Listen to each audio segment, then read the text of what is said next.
So let's talk about the type of hackers that are out there.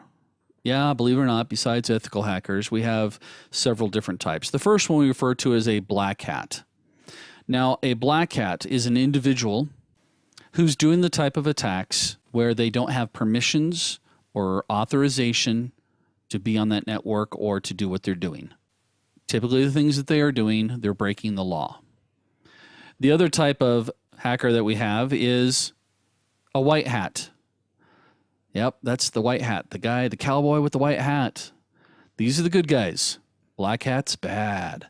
White hats have permission to do the things that they're supposed to be doing. We never share information about our client with anybody else. We do share exploits that we have found with the rest of the security community, but we are here for good, truth, justice, and the American way.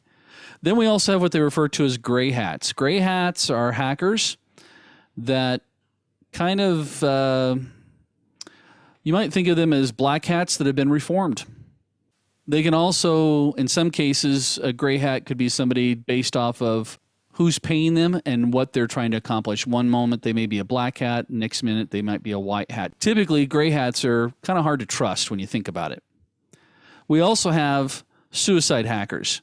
Suicide hackers are guys who hack and attack, and they don't care if they get caught. They don't cover their tracks. They are more concerned about carrying out their mission than they are anything else. We also have script kiddies. Script kiddies typically have no hacking capabilities whatsoever. They just saw a YouTube video about how to do something. They haven't had any formal training. They only understand basic things. Typically, they only know how to click on a button, and they'll use those types of tools that are just walk them through. We see a lot of script kiddies on the internal side of our network infrastructures. We also have this other category of hackers that are extremely malicious. These would be spy hackers, cyber terrorists, state-sponsored hackers, which they're typically employed by government agencies or governments, I should say. Obviously, like China, they have a whole division, cyber division inside their military. I'm sure we have one too.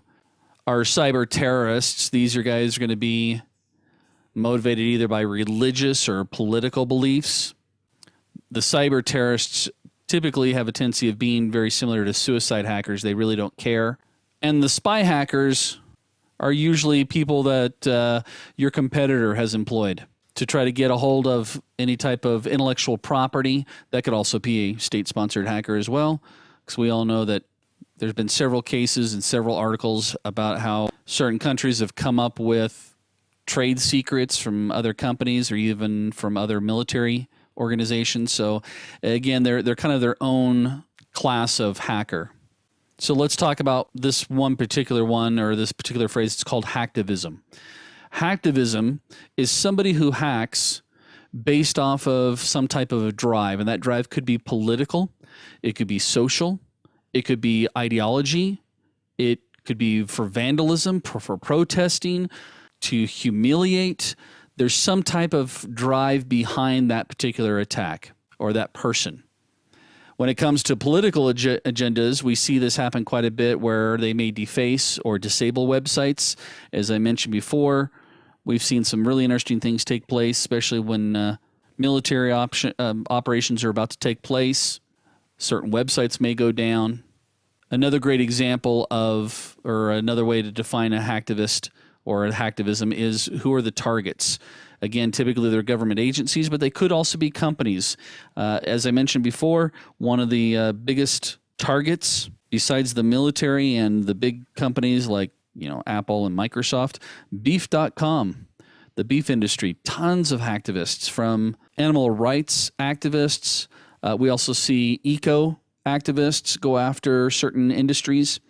So again, this is just a term you're going to need to come to realize. And when you see certain things take place, especially in the news, trust me, you'll start to think, oh, wow, that's actually a hacktivist taking place right there. That's a hacktivist that did that.